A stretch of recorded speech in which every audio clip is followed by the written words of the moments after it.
Qui parmi vous a déjà vu le film d'animation L'Âge de glace ? Ah ouais, presque tout le monde. Incroyable. Pour ceux qui ne l'auraient pas vu, je résume très rapidement le scénario. C'est l'histoire d'un mammouth, d'un paresseux et d'un tigre à dents de sabre qui tentent de rendre un bébé humain égaré à sa tribu. En tout cas dans le premier film, parce qu'il y en a plusieurs. Et dans leur périple, ils croisent une colonie de dodos, vous savez, ces oiseaux qui malheureusement n'existent plus aujourd'hui, et ils tentent de leur reprendre leur pastèque pour pouvoir nourrir le bébé. Qui se souvient de la scène avec les dodos ? Déjà un peu moins de monde, mais quand même. Hein. Alors, pour ceux qui ne s'en souviennent pas et qui ne l'ont pas vu, on va regarder la scène avec les dodos.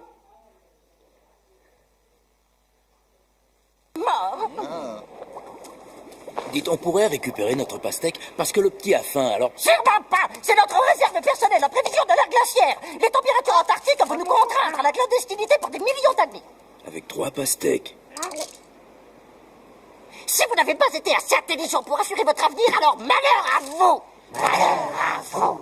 Malheur à vous! Ne vous approchez pas de moi. Oh non! Non!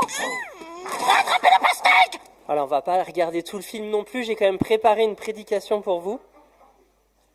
Je pense que sans le savoir, les dodos de la scène, avec leur malheur à vous, s'inscrivent dans une longue tradition qui remonte au moins jusqu'à Jésus.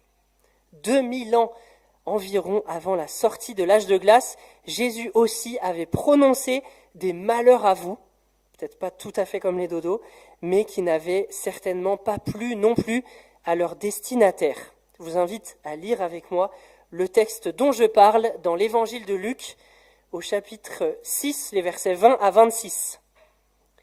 Évangile selon Luc, chapitre 6, les versets 20 à 26.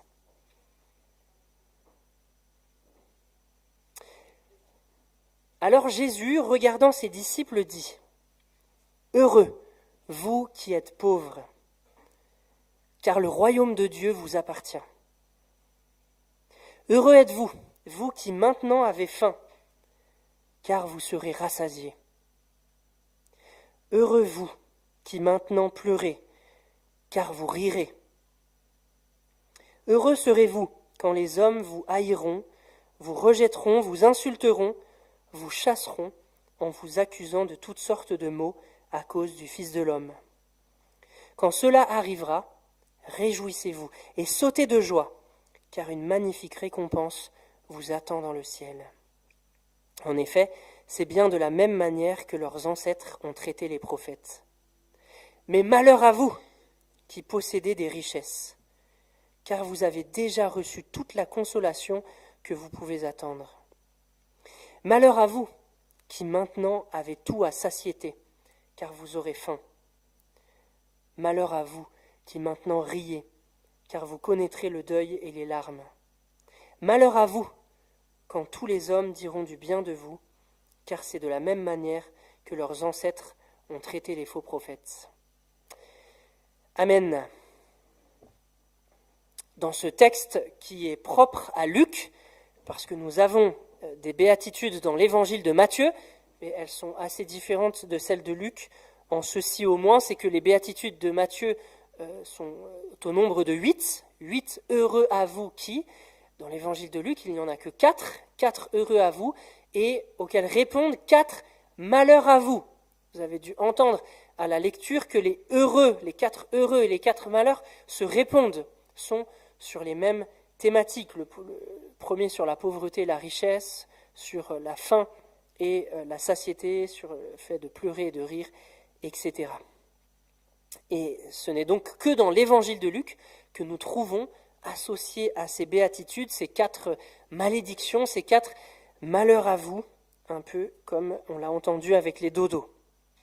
Et le premier, en tout cas, ces 4 malheurs, ces 4 heureux et malheurs, annoncent des renversements qui sont opérés par la venue de Jésus.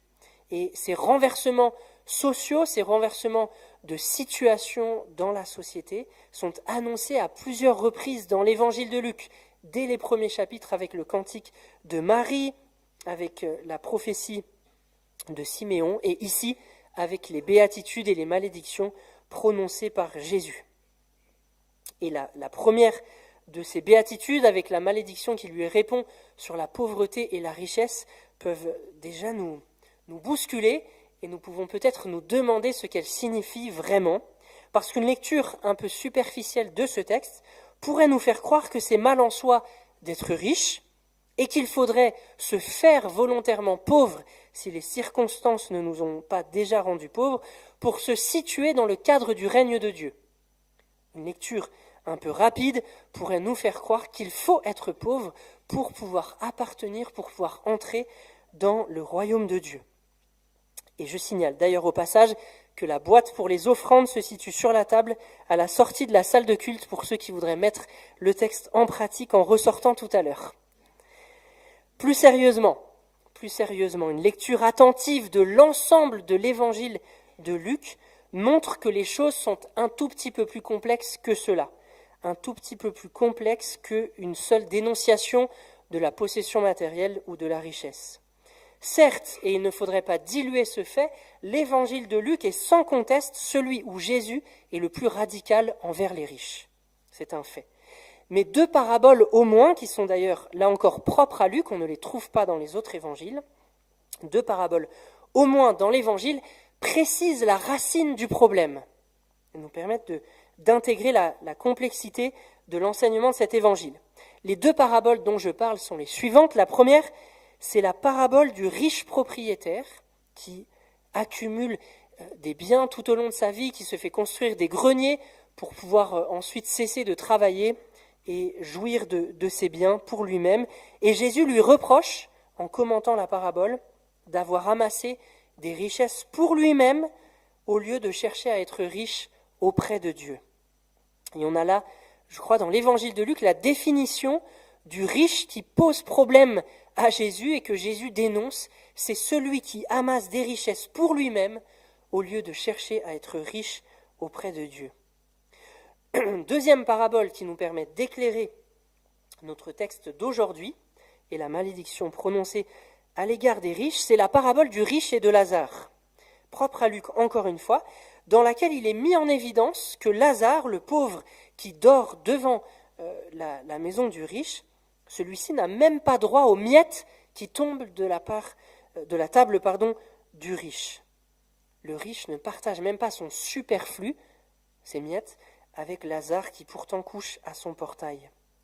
Et alors même que ce riche de cette parabole, une fois mort, ne peut pas entrer dans le sein d'Abraham, c'est-à-dire dans le lieu de repos et de présence de Dieu, Zachée, un autre homme cette fois-ci réel, pas un homme d'une parabole, un autre homme qu'on rencontre que dans l'évangile de Luc, là encore, un homme riche que Jésus rencontre à Jéricho, est appelé par le Seigneur fils d'Abraham.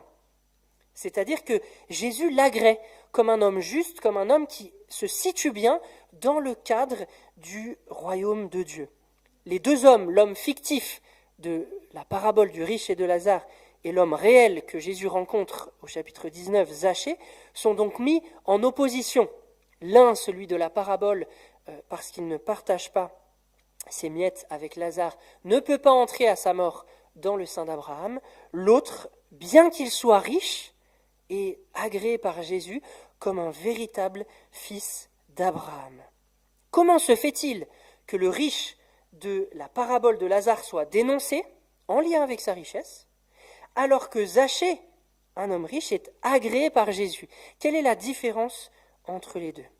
J'ai commencé à le dire, le riche de la parabole de Lazare ne partage même pas ses miettes avec Lazare, alors que Zachée, se repentant dans sa rencontre avec Jésus, décide et s'engage à donner la moitié de ses biens aux pauvres, et s'il a trop pris à quelqu'un, il est collecteur d'impôts, s'il a trop pris à quelqu'un, il lui rendra désormais au quadruple. Zachée n'a pas à se faire pauvre pour pouvoir être agréé par Jésus comme un véritable fils d'Abraham, mais il s'engage dans un partage radical de ses biens, dans une générosité radicale envers son prochain dans le besoin. À la lumière de l'ensemble de ces textes de l'évangile de Luc, il me semble plus clair maintenant que le malheur, que la malédiction dont il est question dans le texte que nous avons lu, n'est pas pour ceux qui sont riches tout court, mais pour ceux qui sont riches pour eux-mêmes, pour ceux qui accumulent pour leur propre jouissance, au lieu d'être riches pour Dieu à travers une générosité radicale exercée envers le prochain. Aux riches, à travers ce texte que nous avons lu, Jésus demande de ne plus attendre leur consolation de leurs biens. Et ça, c'est extrêmement tentant lorsqu'on a des biens. De miser, d'attendre notre consolation de nos biens, de notre richesse, de notre salaire qui tombe tous les mois, et de ce que nous allons pouvoir faire avec cet argent qui arrive. Jésus dénonce ceux qui accumulent pour eux-mêmes, et il leur demande, à l'exemple de Zachée, au chapitre 19, de se dessaisir librement et joyeusement d'une partie de leurs biens par l'exercice de la générosité. Et là, sûrement que beaucoup d'entre vous se disent « ça va, ce n'est pas pour moi, je ne suis pas riche ». Mais qu'est-ce que ça veut dire être riche ? Qu'est-ce que ça veut dire être riche ? C'est une question assez complexe, et je ne prétends pas y répondre là dans la prédication parce qu'il y aurait beaucoup de paramètres à prendre en compte, mais sans prétendre complètement répondre à la question, j'aimerais vous partager trois chiffres qui concernent le contexte français et qui permettent de situer notre conception de la richesse. 3 chiffres, 3 données pour resituer notre conception de la richesse dans notre contexte contemporain. Si vous gagnez plus de 2 000 € net par mois, vous êtes dans les 50% les mieux rémunérés de France. Et je dis bien les mieux rémunérés et pas les plus riches, parce que pour parler de plus riches, il ne faut pas prendre en compte seulement la rémunération nette, mais aussi le patrimoine et aussi le nombre de personnes que vous nourrissez avec votre rémunération. Donc il y a beaucoup de données à prendre en compte et c'est pour ça que ce n'est pas si évident de définir la richesse. Mais retenez déjà que au-dessus de 2 000 € net par mois, vous êtes dans les 50% les mieux rémunérés de France. Si vous gagnez plus de 3 700 € net par mois, vous êtes dans les 10% les mieux rémunérés. Au-delà de 3 700 € net par mois, on est, en France, dans les 10% les mieux rémunérés du pays. Et à l'inverse, si vous gagnez moins de 1 340 € net par mois, vous êtes dans les 10% les moins rémunérés en France. Je vous laisse imaginer si on replace ces chiffres à l'échelle mondiale. Beaucoup plus d'entre nous basculent dans la catégorie des riches si on compare aux données mondiales et pas seulement aux données françaises. Jésus, dans ce texte, invite donc les riches à cesser d'attendre leur consolation de leurs biens et à se dessaisir, non pas de tous leurs biens, mais d'une partie de leurs biens par l'exercice d'une générosité radicale. À l'inverse, aux pauvres, à travers la béatitude, Jésus annonce une bonne nouvelle. « Bienvenue dans mon royaume », leur dit-il. Ici, les valeurs sont inversées et vous avez toute votre place en dépit de votre pauvreté et de l'exclusion à cause de votre pauvreté que vous subissez dans le monde. Jésus fait ce qu'il a dit qu'il allait faire en Luc 4, dans la lecture d'Ésaïe 61 dans la synagogue, texte sur lequel Kevin a prêché il y a 15 jours. Jésus annonce la bonne nouvelle aux pauvres ici à travers ses béatitudes.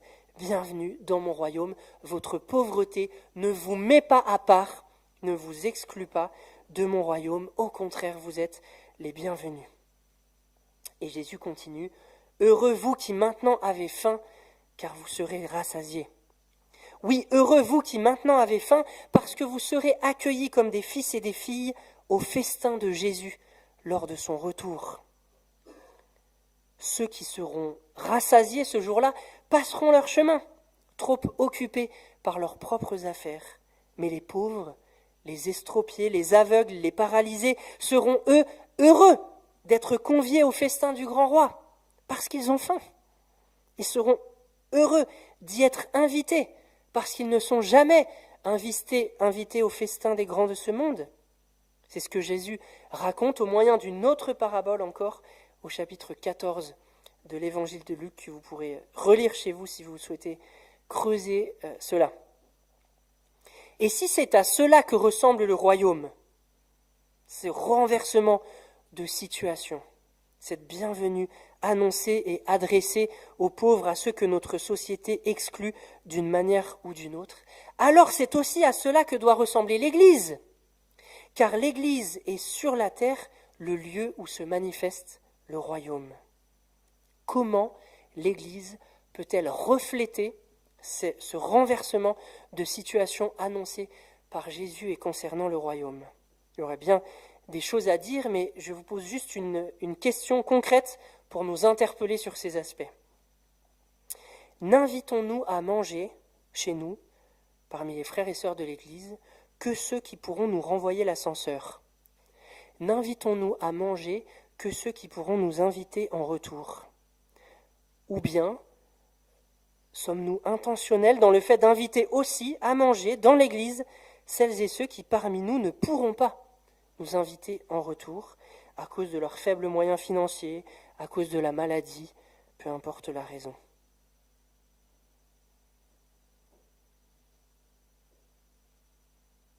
Et Jésus continue. Heureux vous qui maintenant pleurez. Oui, heureux vous qui maintenant pleurez parce que vous rirez. Parce que lorsqu'il reviendra, le Seigneur essuiera les larmes de vos yeux. Parce qu'il apportera la consolation en mettant fin à la maladie, en mettant fin à la mort elle-même et au deuil à sa suite. Heureux serez-vous quand les hommes vous haïront. Oui, heureux ceux qui sont moqués et haïs à cause du Fils de l'homme, à cause de Jésus, car un grand héritage les attend dans le ciel. Et cet héritage descendra du ciel avec Jésus lorsque celui-ci reviendra. Oui, heureux ceux qui sont moqués et haïs à cause du Fils de l'homme, parce que c'est également par les moqueries et le rejet que toute une lignée de disciples fidèles à travers l'histoire ont déjà été traités de par le monde. Heureux ceux qui sont moqués et haïs à cause du Fils de l'homme, parce que c'est ainsi que le Fils de l'homme lui-même, Jésus, a été traité dans le monde. Heureux ainsi ceux qui sont moqués et haïs à cause de leur foi, parce qu'ils s'inscrivent ainsi, par ces moqueries et ce rejet, dans cette lignée des disciples fidèles au Seigneur.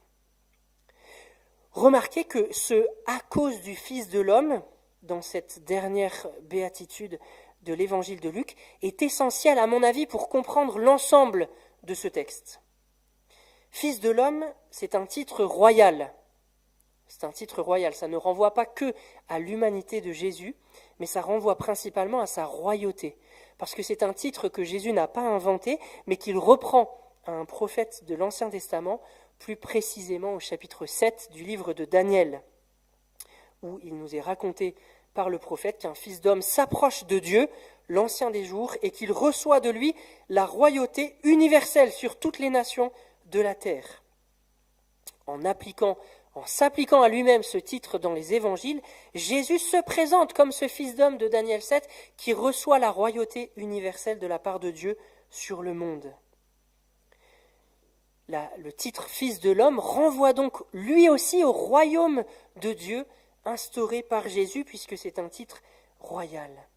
Et je dis que cette expression « à cause du Fils de l'homme » est essentielle dans ce texte, parce que c'est effectivement par la venue de Jésus, par l'incarnation de Dieu le Fils dans le sein de Marie, par sa venue sur la terre, que les renversements annoncés par ces béatitudes et ces malheurs à vous s'opèrent sur la terre. Jésus est le point de bascule de toute l'histoire de l'humanité.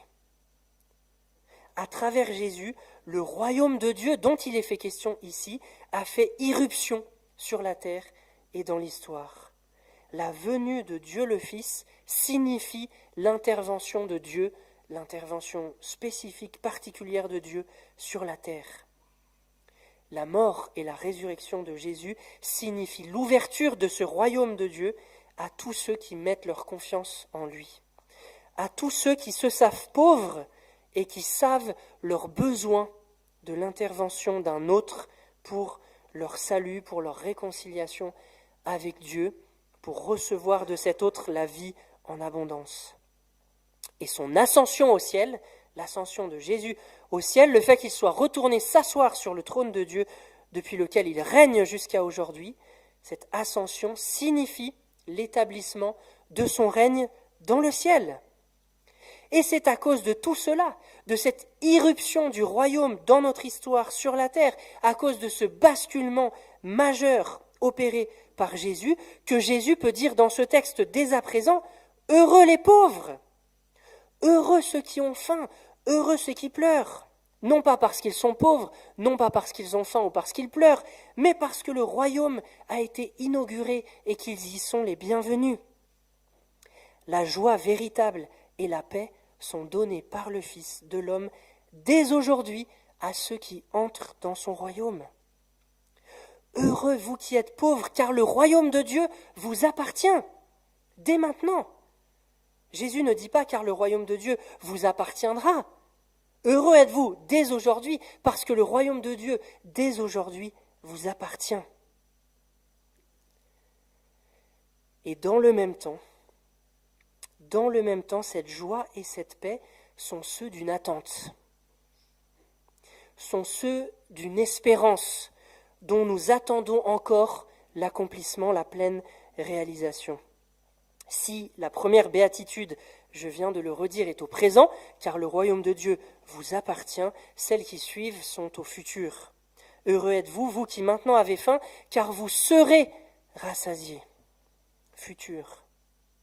Nous vivons les renversements opérés par Jésus, par sa venue sur la terre, par sa mort et sa résurrection, par son ascension, les renversements qui sont décrits par ses béatitudes et ses malheurs, dans une tension entre le déjà et le pas encore de l'inauguration du royaume. Déjà, un royaume déjà inauguré, parce que nous pouvons goûter dès aujourd'hui à la paix et à la joie offertes par la venue du Fils, par sa mort, par sa résurrection et par son ascension. Mais pas encore, dans le même temps, parce que nous attendons encore que son règne vienne sur la terre, que soit rétablie la justice et que commence le festin du grand roi. C'est ce que Jésus nous a appris à prier dans le Notre Père, que ton règne vienne sur la terre comme il est déjà établi au ciel. Déjà et pas encore de l'inauguration du royaume, déjà de la joie et de la paix du royaume de Dieu donné dès à présent, pas encore de l'attente de la pleine réalisation des promesses et des renversements qui sont annoncés dans ce texte. Pour terminer cette prédication, j'aimerais simplement relire ce texte pour qu'on l'entende à nouveau avec tous les échos qu'il peut avoir après cette méditation et après les éclairages qui nous ont été apportés par l'ensemble de l'évangile de Luc. Je vous invite à réécouter donc ce texte en Luc 6, les versets 20 à 26.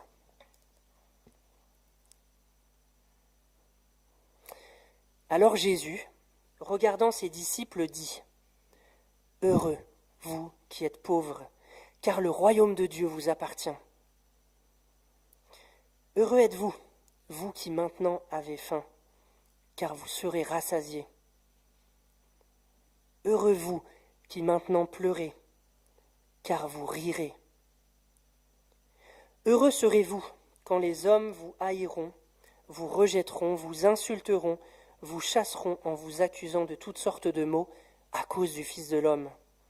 Quand cela arrivera, réjouissez-vous et sautez de joie, car une magnifique récompense vous attend dans le ciel.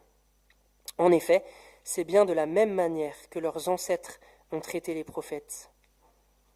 Mais malheur à vous, qui possédez des richesses, car vous avez déjà reçu toute la consolation que vous pouvez attendre. Malheur à vous qui maintenant avez tout à satiété, car vous aurez faim. Malheur à vous qui maintenant riez, car vous connaîtrez le deuil et les larmes. Malheur à vous quand tous les hommes diront du bien de vous, car c'est de la même manière que leurs ancêtres ont traité les faux prophètes. Amen. Je vous invite à la prière. Seigneur Jésus, merci pour cette bonne nouvelle, la bonne nouvelle de ton royaume inauguré par ton incarnation, ta mort, ta résurrection, ton ascension au ciel. Merci pour cette bonne nouvelle qui est proclamée encore aujourd'hui dans notre Église. Seigneur, donne-nous de l'accueillir dans nos pauvretés et nos faiblesses, dans notre dépendance à toi, dans l'humilité aussi, Seigneur. Oui, nous voulons nous situer comme pauvres devant toi, comme celles et ceux qui ont besoin de toi, besoin de ce salut que tu nous offres, de ce pardon que tu acquiers pour nous, de cette réconciliation avec le Père. Nous avons besoin de cette vie en abondance que tu veux tant nous offrir. Seigneur, donne-nous dans le même temps d'entendre les avertissements de ce texte, nous qui, à divers degrés bien sûr, possédons des biens, possédons certaines richesses. Donne-nous, Seigneur, à ta suite, non pas par culpabilité, mais dans la joie et la liberté d'exercer une générosité radicale envers notre prochain. Donne-nous d'être riches pour toi et non pas pour nous-mêmes. Je dis à ta suite, Seigneur, parce que oui, toi qui étais riche au ciel, riche de toute la gloire de Dieu, tu t'es fait pauvre en t'humiliant par l'incarnation, en donnant ta vie à la croix. Tu t'es fait pauvre pour nous, pour que nous soyons enrichis de ton salut et de ta vie. À ta suite, Seigneur, donne-nous, nous aussi, de nous défaire librement et joyeusement d'une part de nos biens pour le partager avec ceux qui en ont besoin. Oui, que ton esprit nous accompagne et nous donne de vivre dans l'esprit de ces béatitudes. En ton nom, Jésus. Amen.